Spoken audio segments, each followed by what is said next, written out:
Hi guys! Ngayon ay magluluto ako ng simple at murang ulam. Tamang-tama ito ngayong Holy Week season. So ayan, naglagay ako ng cooking oil. So mainit na yung ating cooking oil, kaya lagay na natin ang sibuyas.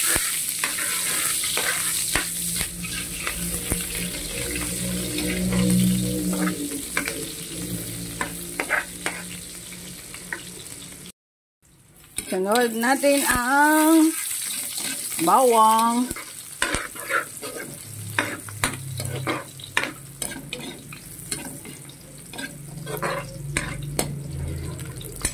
Isa ito sa bet na ulam ng marami. Sabi nga, mabilis, mura, mabilis lutuin, mura pa, at ayun na nga, affordable, at masarap. Importante yon. So, ilalagay na natin yung ating main ingredients. Ayan.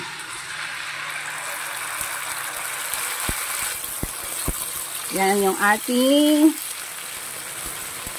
sabi nila, isdang tanga kasi sumiksik sa lata. Yan, sardinas.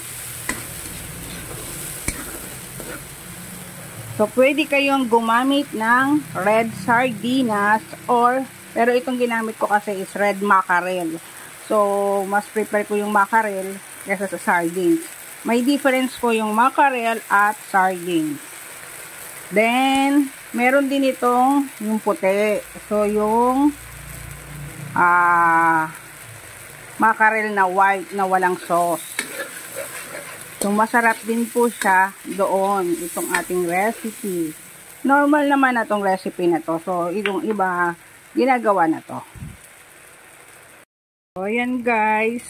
Nasutay ko ng mabuti at maglalagay tayo ng isang timbang tubig. Charot! Ayan.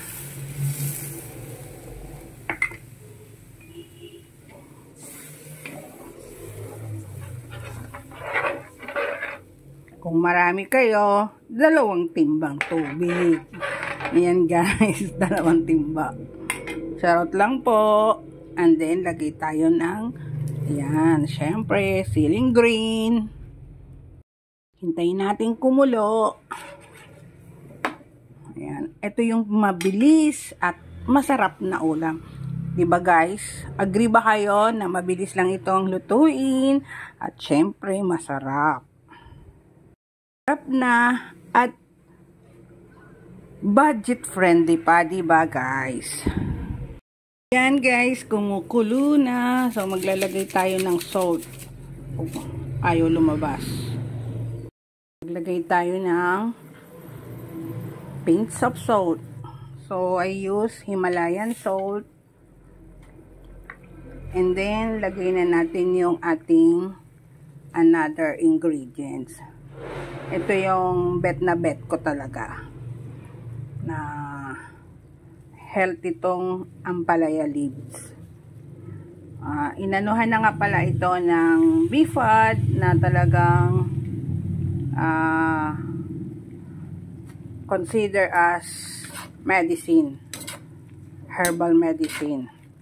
Although sa mga iba talaga is ano na talaga na ito is para sa ating mga Pinoy, herbal talaga ito, nakakagamot. But now, officially, ano na siya ng BFAD. Nakasama na siya sa mga medicine. Ayan, kasama yung tawa-tawa, at iba pang, tsaka yung ang native garlic, ayan, mga ginger, mga ano na talaga siya na herbal medicine. So, titikman na natin. Yummy. Perfect. Ayan na guys. Luto na yung ating ulam. Simple, mura, madaling lutuin, at syempre, budget friendly. Ayan na. At healthy na dahil ayan, itong ating ampalaya leaves. Para nga sikreto, para hindi siya pumait, Mas gusto ko pa nga mas marami yung leaves ng ampalaya. Kaya lang, konti lang yung nahingi sa kapitbahay. Ayan. So, konti lang pag naluto. Pero kanina parang ang dami. Pero pag naluto, konti lang. So, yung sikreto, ayan, pagka ganyan na, patayin na po yung apoy. At nga, sabi nga, huwag halu-haluin. So, ayan. Luto na in just 15 minutes, 10 to 15 minutes lang.